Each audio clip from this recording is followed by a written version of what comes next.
If we were not able or did not desire to look in any new direction, if we did not have a doubt or recognize ignorance, we would not get any new ideas. There would be nothing worth checking because we would know what is true. So what we call scientific knowledge today is a body of statements of varying degrees of certainty. Some of them are most unsure, some of them are nearly sure, but none is absolutely certain. Scientists are used to this. We know that it is consistent to be able to live and not know. Some people say, how can you live without knowing? I do not know what they mean.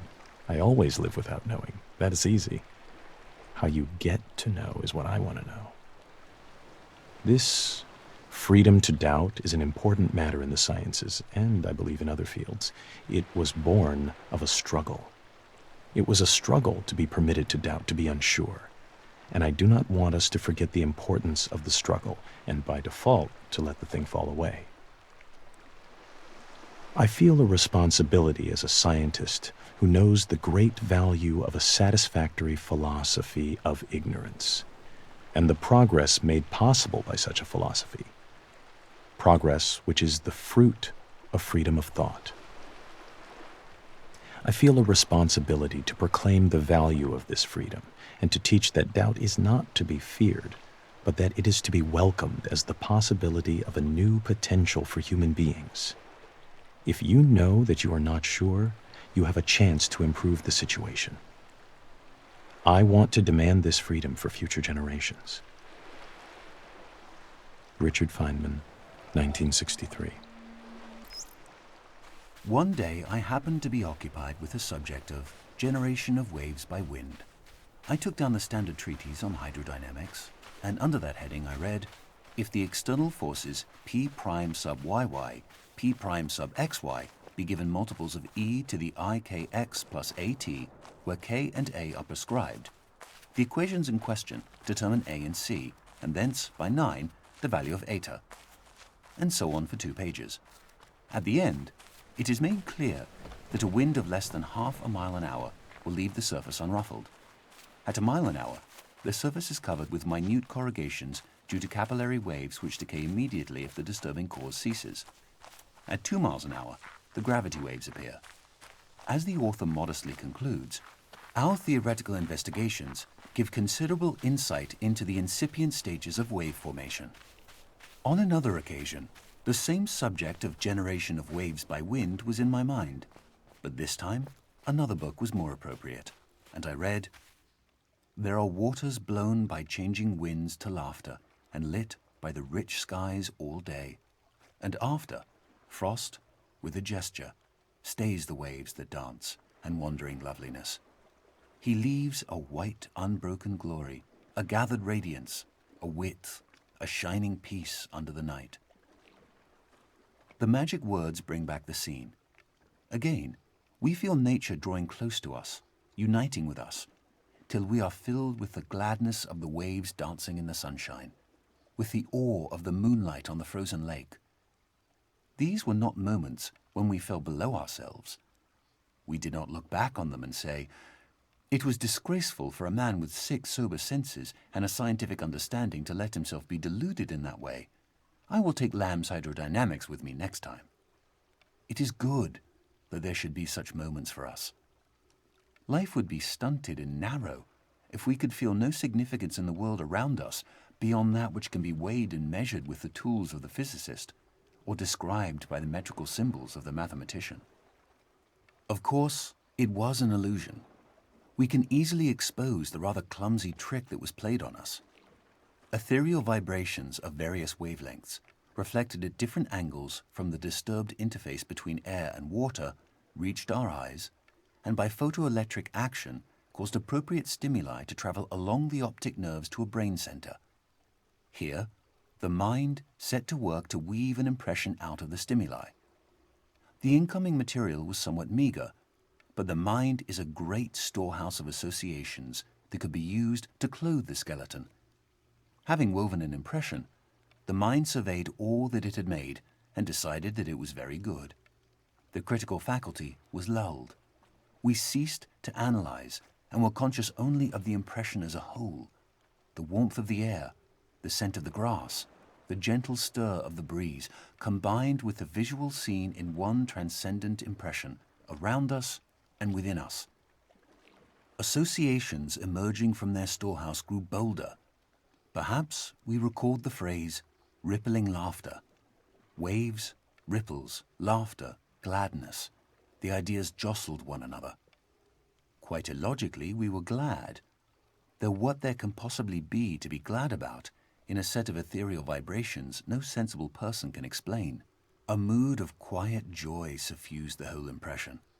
The gladness in ourselves was in nature, in the waves, everywhere. That's how it was. It was an illusion. Then why toy with it longer? These airy fancies which the mind, when we do not keep it severely in order, projects into the external world should be of no concern to the earnest seeker after truth. Get back to the solid substance of things, to the material of the water moving under the pressure of the wind and the force of gravitation, in obedience to the laws of hydrodynamics. But the solid substance of things is another illusion.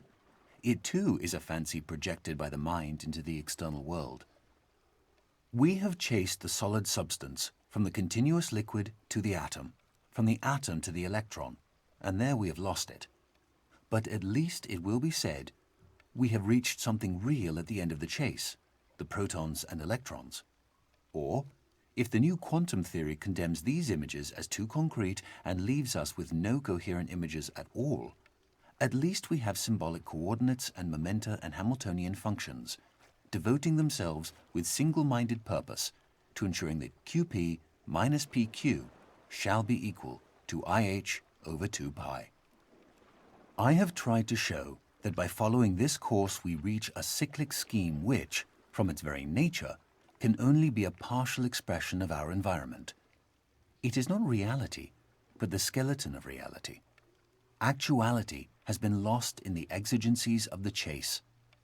Having first rejected the mind as a worker of illusion, we have in the end to return to the mind and say, here are worlds well and truly built on a basis more secure than your fanciful illusions. But there is nothing to make any one of them an actual world. Please choose one and weave your fanciful images into it. That alone can make it actual. We have torn away the mental fancies to get at the reality beneath, only to find that the reality of that which is beneath is bound up with its potentiality of awakening these fancies. It is because the mind, the weaver of illusion, is also the only guarantor of reality, that reality is always to be sought at the base of illusion. Illusion is to reality as the smoke to the fire. I will not urge that hoary untruth, there is no smoke without fire, but it is reasonable to inquire whether, in the mystical illusions of man, there is not a reflection of an underlying reality. Arthur Eddington, 1927. These hearts were woven of human joys and cares, washed marvelously with sorrow, swift to mirth. The years had given them kindness. Dawn was theirs, and sunset, and the colors of the earth. These had seen movement and heard music, known slumber and waking, loved, gone proudly friended, felt the quick stir of wonder, sat alone, touched flowers and furs and cheeks. All this is ended. There are waters blown by changing winds to laughter and lit by the rich skies all day. And after, frost, with a gesture, stays the waves that dance and wandering loveliness. He leaves a white, unbroken glory, a gathered radiance, a width, a shining peace under the night. Rupert Brooke, 1914.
Lustily, I dipped my oars into the silent lake, and as I rose upon the stroke, my boat went heaving through the water like a swan.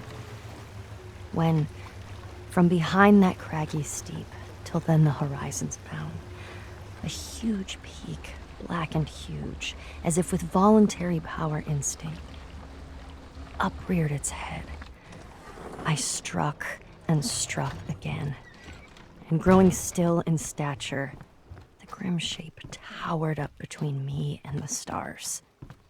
But after I had seen that spectacle, for many days my brain worked with a dim and undetermined sense of unknown modes of being. O'er my thoughts, there hung a darkness. Call it solitude or blank desertion. William Wordsworth, 1888. God bade me behold the sea, and I saw the ships sinking and the planks floating.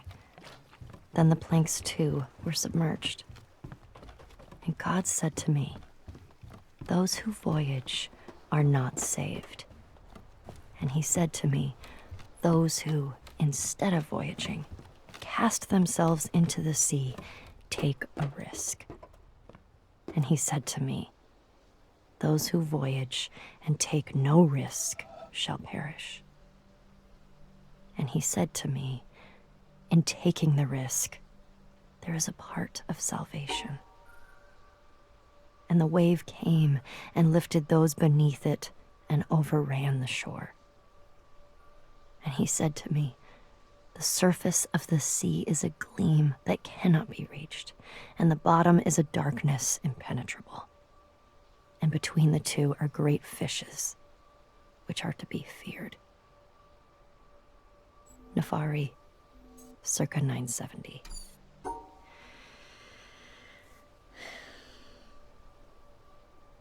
What?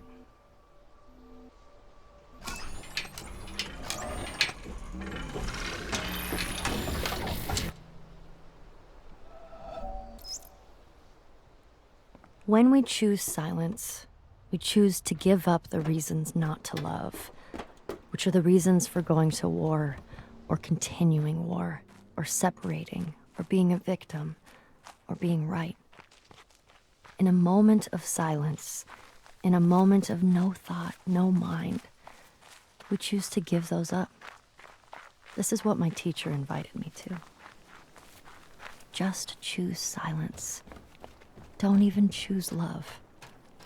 Choose silence, and love is apparent. If we choose love, we already have an idea of what love is. But if you choose silence, that is the end of ideas. You are willing to have no idea, to see what is present when there is no idea, past, present, future. No idea of love, no idea of truth, no idea of you, no idea of me. Love is apparent. Gangaji, 2009.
A poet once said, "The whole universe is in a glass of wine."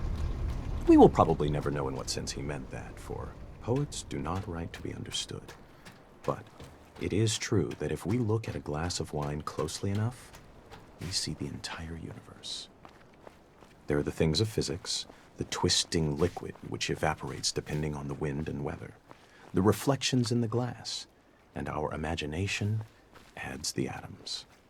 The glass is a distillation of the Earth's rocks, and in its composition we see the secrets of the universe's age and the evolution of stars. What strange array of chemicals are in the wine? How did they come to be? There are the ferments, the enzymes, the substrates, and the products. There in wine is found the great generalization. All life is fermentation. Nobody can discover the chemistry of wine without discovering, as did Louis Pasteur, the cause of much disease. How vivid is the claret, pressing its existence into the consciousness that watches it. If our small minds, for some convenience, divide this glass of wine, this universe, into parts, physics, biology, geology, astronomy, psychology, and so on, remember that nature does not know it. So let us put it all back together, not forgetting ultimately what it is for. Let it give us one more final pleasure. Drink it and forget it all. Richard Feynman, 1963. We have two kinds of knowledge which I call symbolic and intimate. I do not know whether it would be correct to say that reasoning is only applicable to symbolic knowledge, but the more customary forms of reasoning have been developed for symbolic knowledge only. The intimate knowledge will not submit to codification and analysis, or rather, when we attempt to analyze it, the intimacy is lost and replaced by symbolism. For an illustration, let us consider humor. I suppose that humor can be analyzed to some extent and the essential ingredients of the different kinds of wit classified. Suppose that we are offered an alleged joke. We subject it to scientific analysis as we would a chemical salt of doubtful nature, and perhaps after careful consideration, we are able to confirm that it really and truly is a joke. Logically, I suppose, our next procedure would be to laugh. But it may certainly be predicted that as the result of this scrutiny, we shall have lost all inclination we ever had to laugh at it. It simply does not do to expose the workings of a joke. The classification concerns a symbolic knowledge of humor, which preserves all the characteristics of a joke except its laughableness. A real appreciation must come spontaneously, not introspectively. I think this is a not unfair analogy for our mystical feeling for nature, and I would venture even to apply it to our mystical experience of God. There are some to whom the sense of a divine presence irradiating the soul is one of the most obvious things of experience. In their view, a man without this sense is to be regarded as we regard a man without a sense of humor. The absence is a kind of mental deficiency. We may try to analyze the experience as we analyze humor and construct a theology, or it may be an atheistic philosophy. But let us not forget that the theology is symbolic knowledge, whereas the experience is intimate knowledge. And as laughter cannot be controlled by the scientific exposition of the structure of a joke, so a philosophic discussion of the attributes of God, or an impersonal substitute, is likely to miss the intimate response of the spirit, which is the central point of the religious experience. Arthur Eddington, 1927.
As scientists, we realize that color is merely a question of the wavelengths of ethereal vibrations. But that does not seem to have dispelled the feeling that eyes which reflect light near wavelength 4800 are a subject for rhapsody, whilst those which reflect wavelength 5300 are left unsung. We have not yet reached the practice of the Laputans who, if they would, for example, praise the beauty of a woman or any other animal, they describe it by rhombs, circles, parallelograms, ellipses, and other geometrical terms. The materialist, who is convinced that all phenomena arise from electrons and quanta and the like, controlled by mathematical formulae, must presumably hold the belief that his wife is a rather elaborate differential equation. But he is probably tactful enough not to obtrude this opinion in domestic life. If this kind of scientific dissection is felt to be inadequate and irrelevant in ordinary personal relationships, it is surely out of place in the most personal relationship of all, that of the human soul to a divine spirit. Arthur Eddington, 1927.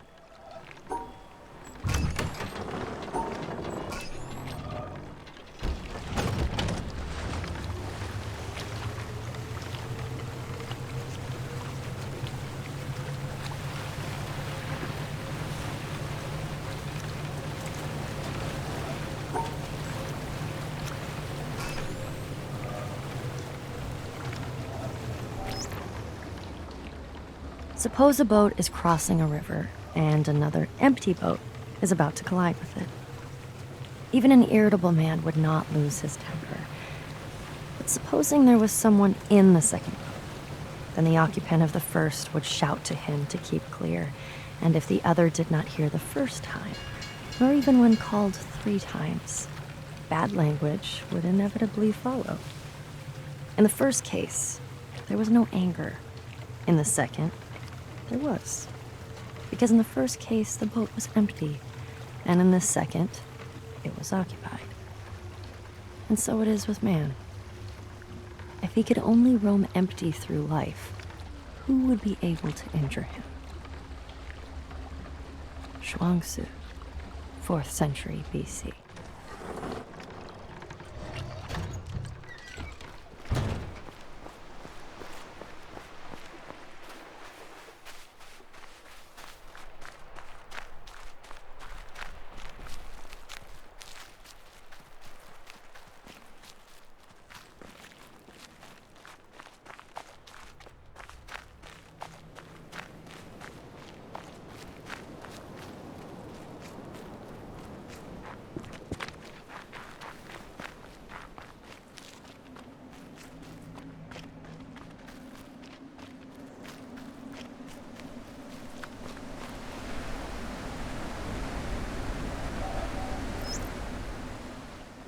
The most beautiful experience we can have is the mysterious. It is the fundamental emotion that stands at the cradle of true art and true science. Whoever does not know it and can no longer wonder, no longer marvel, is as good as dead and his eyes are dimmed. It was the experience of mystery, even if mixed with fear, that engendered religion. A knowledge of the existence of something we cannot penetrate, our perceptions of the profoundest reason and the most radiant beauty, which only in their most primitive forms are accessible to our minds. It is this knowledge and this emotion that constitute true religiosity. In this sense, and in this alone, I am a deeply religious man. I cannot conceive of a God who rewards and punishes his creatures, or has a will of the kind that we experience in ourselves. Neither can I, nor would I, want to conceive of an individual that survives his physical death. Let feeble souls, from fear or absurd egoism, cherish such thoughts. I am satisfied with the mystery of the eternity of life, and with the awareness and a glimpse of the marvelous structure of the existing world, together with the devoted striving to comprehend a portion, be it ever so tiny, of the reason that manifests itself in nature. Albert Einstein, 1931. Up there, you go around every hour and a half, time after time after time. You wake up usually in the mornings, and just the way that the track of your orbits go, you wake up over the Mideast, over North Africa. As you eat breakfast, you look out the window as you're going past, and there's the Mediterranean area, and Greece, and Rome, and North Africa, and the Sinai, the whole area.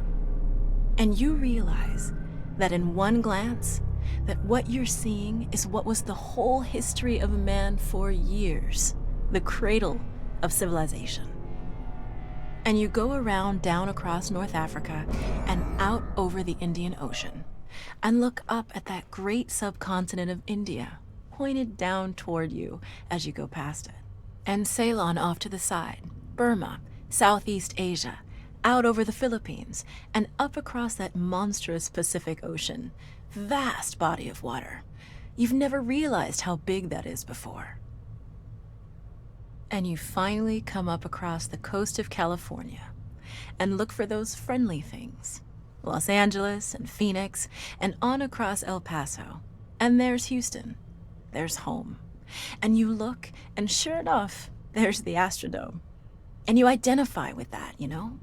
It's an attachment. And down across New Orleans, and then looking down to the south, and there's the whole peninsula of Florida laid out. And all the hundreds of hours you spent flying across that route, down in the atmosphere, all that is friendly again. And you go out across the Atlantic Ocean and back across Africa. And you do it again, and again, and again.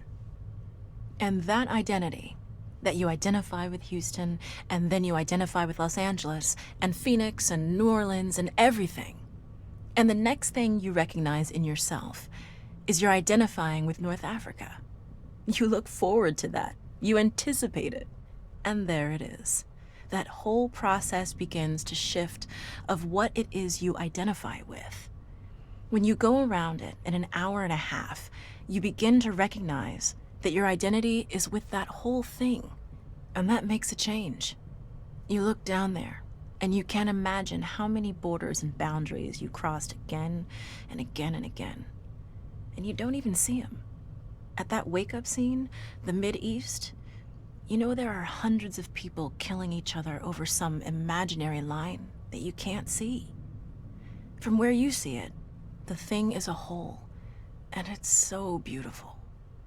And you wish you could take one from each side in hand and say, look at it from this perspective. Look at that.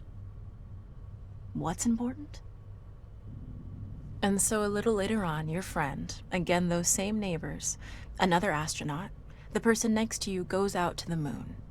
And now he looks back and sees the Earth not as something big where he can see the beautiful details, but he sees the Earth as a small thing out there. And now that contrast between that bright blue and white Christmas tree ornament and that black sky, that infinite universe, really comes through. The size of it, the significance of it, it becomes both things. It becomes so small and so fragile, and such a precious little spot in that universe that you can block it out with your thumb. And you realize that on that small spot, that little blue and white thing is everything that means anything to you. All of history and music and poetry and art and war and death and birth and love, tears, joy, games, all of it is on that little spot out there that you can cover with your thumb. And you realize that that perspective, that you've changed, that there's something new there. That relationship is no longer what it was. And then you look back on the time when you were outside on that EVA and those few moments that you had the time because the camera malfunctioned, that you had the time to think about what was happening. And you recall staring out there at the spectacle that went before your eyes. Because now, you're no longer inside something with a window looking out at a picture. But now you're out there. And what you've got around your head is a goldfish bowl, and there are no limits here. There are no frames. There are no boundaries. You're really out there, over it, floating, going 25,000 miles per hour, ripping through space, a vacuum, and there's not a sound. There's a silence, the depth of which you've never experienced before. And that silence contrasts so markedly with the scenery and the speed with which you know you're going. That contrast, the mix of those two things, really comes through. And you think about what you're experiencing and why. Do you deserve this? This fantastic experience? Have you earned this in some way? Are you separated out to be touched by God to have some special experience here that other men cannot have? You know the answer to that is no. There's nothing that you've done that deserves that earned that. It's not a special thing for you. You know very well at that moment, and it comes through to you so powerfully that you're the sensing element for man. You look down and see the surface of that globe that you've lived on all this time, and you know all those people down there. They are like you. They are you. And somehow you represent them when you are up there. A sensing element, that point out on the end, and that's a humbling feeling. It's a feeling that says you have a responsibility. It's not for yourself. The eye that doesn't see does not do justice to the body. That's why it's there. That's why you're out there. And somehow you recognize that you're a piece of this total life. You're out on that forefront and you have to bring that back somehow. And that becomes a rather special responsibility. It tells you something about your relationship with this thing we call life. And when you come back, there's a difference in that world now. There's a difference in that relationship between you and that planet, and you and all those other forms of life on that planet, because you've had that kind of experience. It's a difference, and it's so precious. And all through this, I've used the word you because it's not me. It's not Dave Scott. It's not Dick Gordon, Pete Conrad, John Glenn. It's you. It's us. It's we. It's life. It's had that experience. And it's not just my problem to integrate. It's not my challenge to integrate, my joy to integrate. It's yours. It's everybody's. Russell Schweikart, 1975.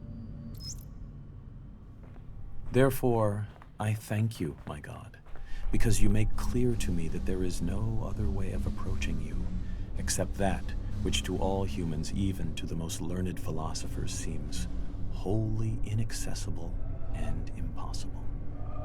For you have shown me that you cannot be seen elsewhere than where impossibility confronts and obstructs me. O Lord, you, who are the food of the mature, have given me courage to do violence to myself, for impossibility coincides with necessity, and I have discovered that the place where you are found unveiled is girded about with the coincidence of contradictories. This is the wall of paradise, and it is there in paradise that you reside. The wall's gate is guarded by the highest spirit of reason, and unless it is overpowered, the way in will not lie open. Thus, it is on the other side of the coincidence of contradictories that you will be able to be seen, and nowhere on this side. If, therefore, impossibility is necessity in your sight, O Lord, there is nothing which your sight does not see. Nicholas of Cusa, 1453.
The relation between the controller and the controlled is reciprocal. The scientist in the laboratory studying the behavior of a pigeon designs contingencies and observes their effects. His apparatus exerts a conspicuous control on the pigeon, but we must not overlook the control exerted by the pigeon. The behavior of the pigeon has determined the design of the apparatus and the procedures in which it is used. Some such reciprocal control is characteristic of all science. As Francis Bacon put it, nature, to be commanded, must be obeyed. The scientist who designs a cyclotron is under the control of the particles he is studying. The behavior with which a parent controls his child, either aversively or through positive reinforcement, is shaped and maintained by the child's responses. A psychotherapist changes the behavior of his patient in ways which have been shaped and maintained by his success in changing that behavior. A government or religion prescribes and imposes sanctions selected by their effectiveness in controlling citizen or communicant. An employer induces his employees to work industriously and carefully with wage systems determined by their effects on behavior. The classroom practices of the teacher are shaped and maintained by the effects on his students. In a very real sense, then, the slave controls the slave driver, the child, the parent, the patient, the therapist, the citizen, the government, the communicant, the priest, the employee, the employer, and the student, the teacher. B.F. Skinner, 1971.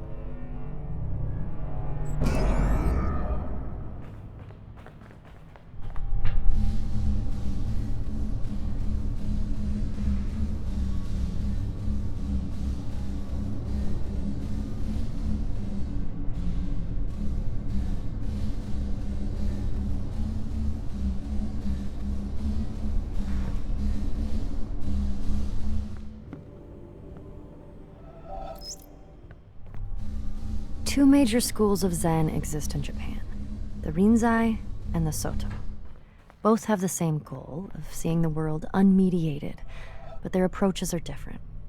In the Soto school, the emphasis is on quiet contemplation in a seated position without a particular focus for thought. The method in the Rinzai school, however, is to put the intellect to work on problems that have no logical resolution. Such problems are known as koans, from the Chinese kengan, meaning public announcement. Some are mere questions. For example, when your mind is not dwelling on the dualism of good and evil, what is your original face before you were born? Others are set in a question and answer form, like, what is the Buddha? Answer, 3 pounds of flax, or the cypress tree in the courtyard, to name but two of the classic responses. According to tradition, there are 1,700 such conundrums in the Zen repertoire, and their common aim is to induce a kind of intellectual catastrophe, a sudden jump which lifts the individual out of the domain of words and reason into a direct, non-mediated experience known as satori. Zen differs from other meditative forms, including other schools of Buddhism, in that it does not start from where we are and gradually lead us to a clear view of the true way of the world.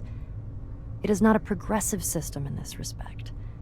The sole purpose of studying Zen is to have Zen experiences, sudden moments, like flashes of lightning, when the intellect is short-circuited and there is no longer a barrier between the experiencer and reality.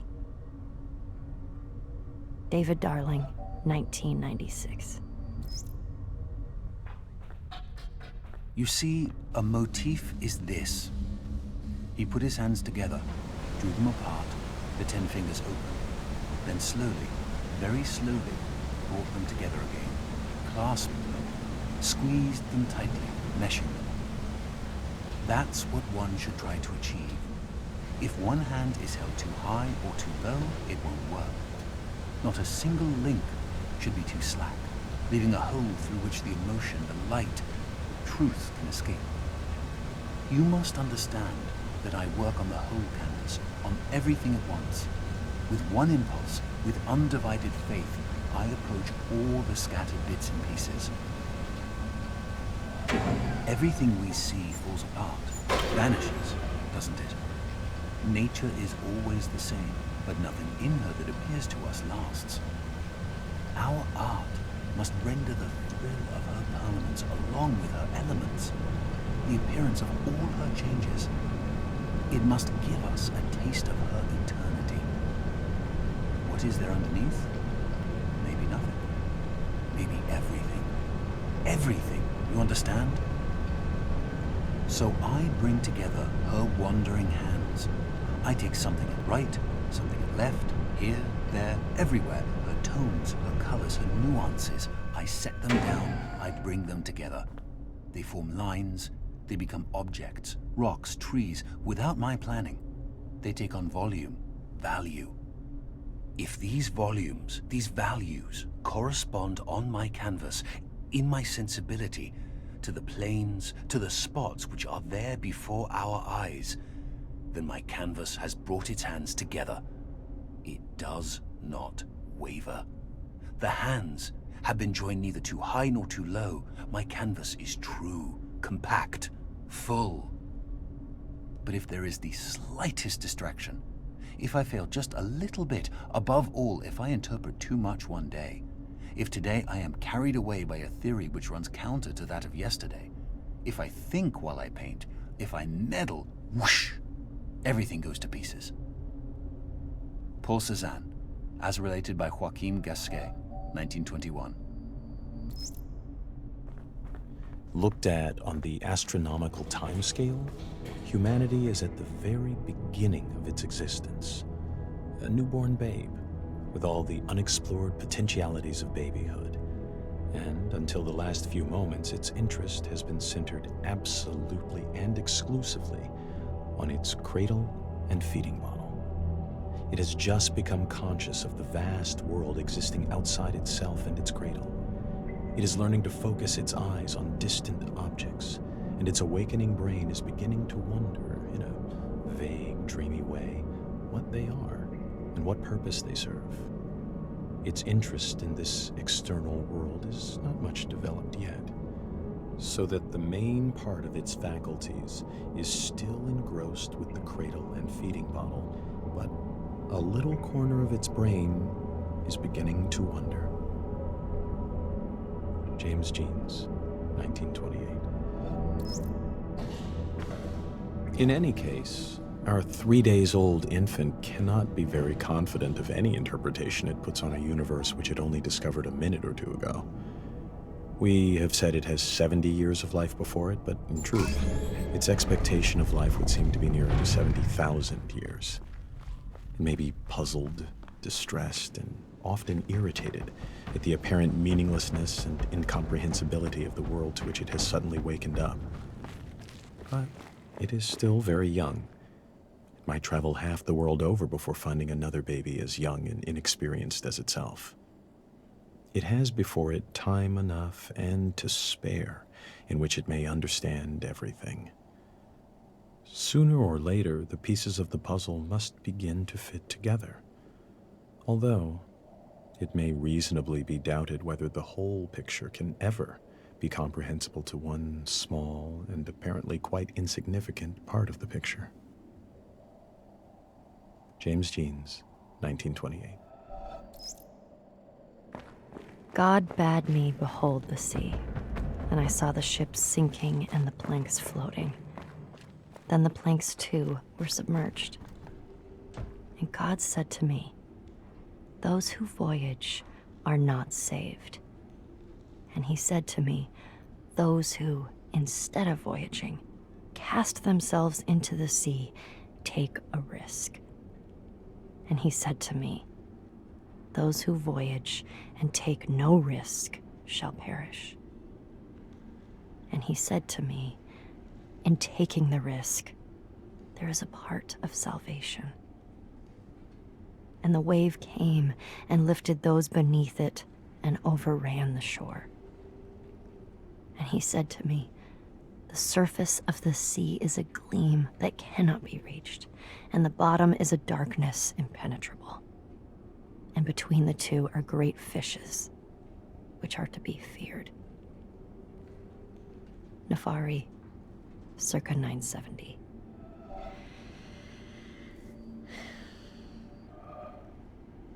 What? Just reading these well, picking the right takes, placing them. Yeah, I don't think it pays to be too neat. We want to leave some traces of us for the intrepid to find. What do you mean? Any visitor to that island is going to hear quite a lot of us. God bade me behold the sea, and I saw the ship sinking and the planks floating. Then the planks too were submerged. And God said to me, "Those who voyage are not saved."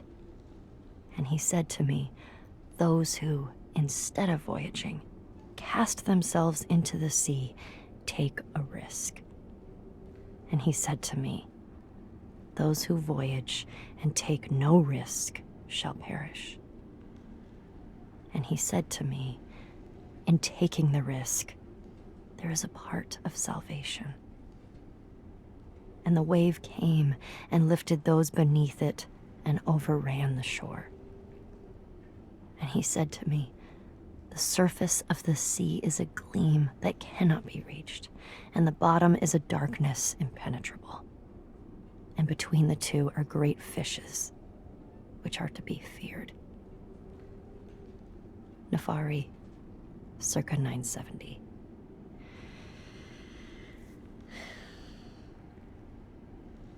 What? I'm going to the store. Do you want a sandwich or something? You've been standing there for like an hour. I didn't want to interrupt. And I don't like sandwiches. Have you ever seen me with a sandwich? Why would you think I want a sandwich? Sorry. No, I need some sleep. It's okay. We're all working hard. I just want to read it right. We're going to be hearing this a lot of times. Every little thing matters because it gets so multiplied. It's good. It's already good. Thanks. Yeah. But we've kind of picked high goalposts. Every little bit matters. Oh, can you get me a coffee?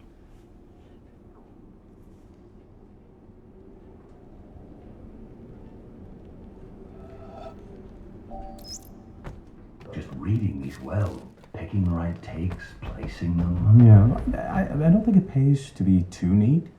We want to leave some traces of us for the intrepid to find. What do you mean? Any visitor to that island is going to hear quite a lot of us, if they poke around. Oh yeah, no, sure, but I mean, showing what's happening behind the scenes a little bit to ensure we keep some authenticity. Because if we get too concerned with saying a bunch of wise things in the least personally revealing way, then we're basically putting up a front, in danger of it becoming a false front. It's a slippery slope, and you know how easily we could slide into pomposity. I mean, nobody wants that, but would we notice if it happened? Or are we too close to the project? Look, I just think if we include some of our interactions, show that we aren't these transcendent, perfect beings, that we get stuck sometimes. We get into arguments or get depressed. Then at least it's not a false front. At least we're not hiding. Authenticity is good, yes, but you can find human drama anywhere. I mean, we're drowning in it from day to day. We're supposed to be building a quiet environment away from drama, not celebrating it. Look, these are objects of contemplation. These are about focus and clarity. We agreed at the outset. Yeah, I know. And I don't want to change any of that. Just a little added twist, tucked away deep. It doesn't have to be drama, it's just reality. Reality. So what, we should record a meeting and stick it in? Maybe. But we already have some good stuff. Oh, like that little encounter the other week where you offered to buy a girl a sandwich? Oh. Her mic was running, so it's in the archive. Look, it's fine. It's in context, it's perfect. Because we're not lecturing from on high. These recordings are part of an endeavor built by human beings. And they aspire to truth with a capital T, but we also have to remember that they cannot actually get there. We should be clear to the intrepid that we know this. I think it'll make it better. Okay, sure. We'll at least see how it feels. I mean, on that island, we are going to be in very susceptible states. So, be careful with it. Okay. It seems I get to be the pioneer of being mildly embarrassed. Mm-hmm. Oh, and also, should probably let you know, I'm recording this conversation right now. Oh, come on. No, I'm serious. Oh. What? It will make it better. Trust me.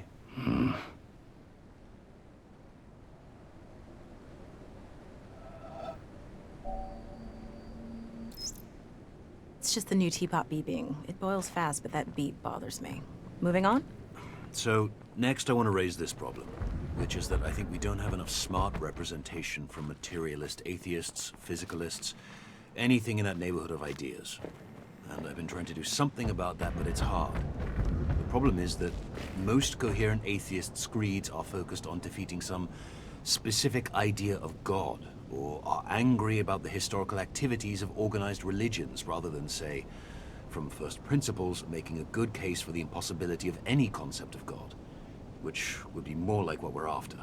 I'm having the same problem. So many justifications of atheism devolve into assertions of the implausibility of Bible stories. Someone like Bertrand Russell, a very advanced thinker, but his commentary on religion all seems to be like Why I Am Not a Christian. Very limited in scope. It is way too small compared to the vision of God and the pieces we're juxtaposing. Can you repeat that last part? You kind of just dropped out a little bit. Oh, just that it's a very provincial idea of God that's usually advanced in those arguments. Sometimes even a straw man God. And it doesn't have much in common with the God visualized by Cusa or Spinoza or the great Sufis or even Einstein, whoever. So it just doesn't play on the same field. When people are explicitly pushing materialism, they're usually philosophers or writers, not physicists, not people who actually do the frontline work of understanding the physical world. With the heavy hitters in physics, it's very hard. It's hard to find good statements that aren't just arguing against straw men. And it's strange because in the modern age, a reasonable portion of working physicists are atheists. Not all by any means, but a reasonable portion. But it's hard to get strong and articulate statements from that sector. Yeah. I mean, the closest you get is somebody like Feynman, where science gives us a great degree of certainty about certain things, but outside those, it's not a good idea to tell ourselves nice stories and speculate. It's just best to realize we don't know yet about the bigger questions, etc. But we have a lot of Feynman already. Paul Dirac was at least a staunch atheist at one point in his life, but I don't know if he has direct statements on record. Keep an eye out. Dirac was far from a materialist, though. He believed the universe is made out of math. That's an oversimplification, of course. He even mentioned God a few times in an Einstein kind of way. Well, this is all so crazy because among scientifically educated people, it's the cultural default, right? If you're a scientist or a computer programmer kind of person, atheist materialism is supposed to be the basic belief. If you're not a materialist, you're stupid. But if we can't find anyone who makes a good case for it, how does that happen? Well, it's easy to be convinced of the absurdity of stories in common Christianity, Judaism, whatever. So if that's your picture of spiritual beliefs and you have an aversion to digging too hard into your own worldview, which most of us do, then there you go. Anything that seems religious is goofy Bible stories, and materialism is anti-religious. And It's the general impression that smart people are materialists, and, hey, I want to be smart, so case closed. Also, there are all these so-called spiritual people who will believe basically anything and try to convince everyone. In addition to goofy Bible stories, did I forget to mention ghost stories, astrologers, spoonbenders, and all kinds of frauds? It's a ton of noise. It makes it almost impossible for an outsider looking in to see high-quality thought in the world of spirituality. If I can even generalize spirituality to one thing. So it's easy, if you're already leaning toward materialism, to see these flaky spiritual people, extrapolate that to all spiritual people, and say all that stuff is garbage. That's how it worked for me. For a while. Okay, but despite all this, there's a large contingent of present-day real scientists who believe in some form of atheist materialism and whose beliefs have been carefully considered. So we need to ensure we respect that viewpoint. It's I so remember frustrating. that. Oh, sorry. No, you go. Oh, I was just gonna say, Carl Sagan has a good piece in Demon Haunted World, where he talks about science as a profound source of spirituality. But he doesn't mean mystical spirituality. He means this pure dedication to truth and the development of a wise perspective on our place in the world. It's nice, and it's a picture of atheism that isn't hostile or contemptuous. Yeah, I read that, and what you're talking about is a beautiful piece, and I tried to get it, but Sagan's people want too much money. Can't we just pay more? No. It would trigger a bunch of most favored nation clauses, and we have to pay everyone a lot more, and we go broke. So, no Sagan for us. It is a shame, since he was such a great thinker, and eloquent, too.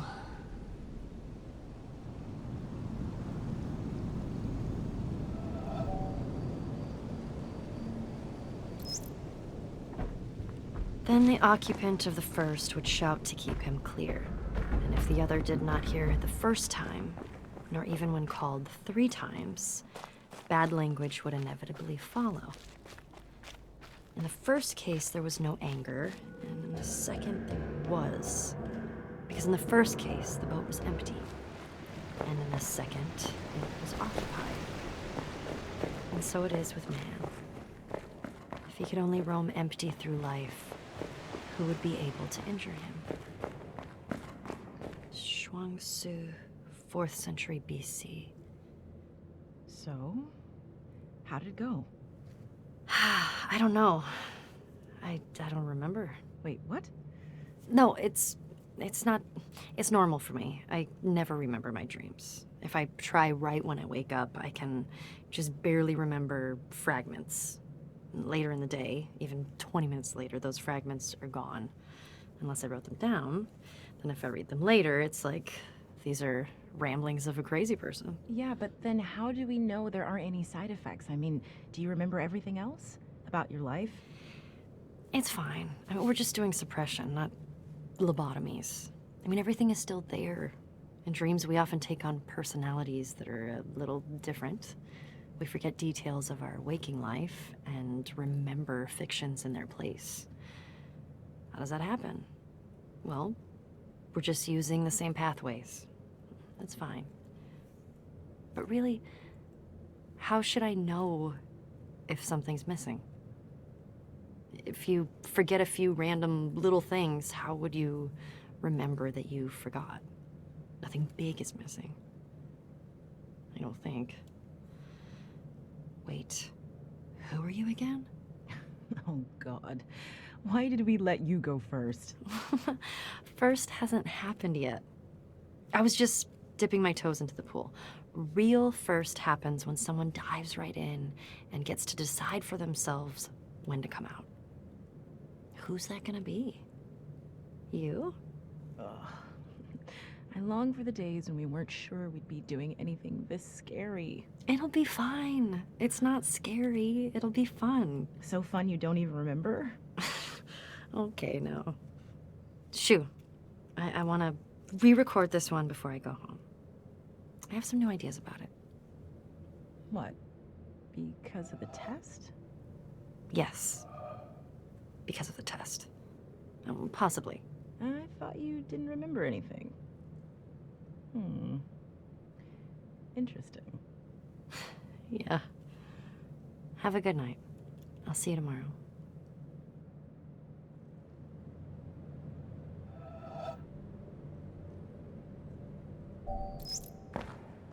I cannot understand why we idle discussing religion. If we are honest, and scientists have to be, we must admit that religion is a jumble of false assertions with no basis in reality. The very idea of God is a product of the human imagination. It is quite understandable why primitive people, who were so much more exposed to the overpowering forces of nature than we are today, should have personified these forces in fear and trembling. But nowadays, when we understand so many natural processes, we have no need for such solutions. I can't, for the life of me, see how the postulate of an almighty God helps us in any way.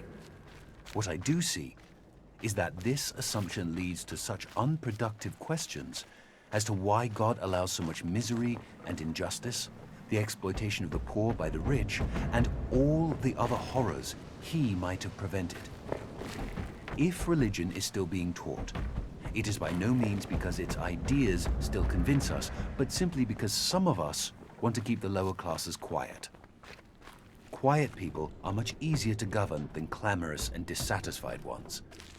They are also much easier to exploit.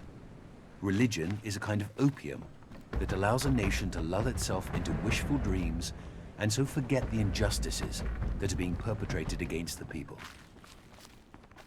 Paul Dirac, 1927, as related by Werner Heisenberg. So, you see what I'm saying here? Yep, this one doesn't fit either. How would you characterize the way in which it doesn't fit? Well, it's about arguing. And it's about being greatly disturbed by issues that are relatively small. It's not aiming high, and it's not about ultimate truth, not really. It's mostly about what some stupid people are doing that is wrong compared to what I am doing that is right. But Paul Dirac was definitely a truth seeker, in the domain of physics at least. Yeah, but I don't feel that attitude in this piece at all. If a belief is just formed in opposition to other beliefs, it can't be fundamental? It can't be that deep. But, you know, where he says the thing about natural processes, he starts to outline an actual philosophy. Interesting. There's something that could stand on its own, that it isn't just rejection and opposition. But then he drops it. Well, this isn't the atheist manifesto we need. I'll keep looking. Okay. You know, at one point Dirac also wrote this. One could perhaps describe the situation by saying that God is a mathematician of a very high order, and he used very advanced mathematics in constructing the universe. I think he meant God in an Einstein kind of way. He said that? Same guy. Same guy. Later in life, though. People are strange. Scientists are stranger. Yes, they are.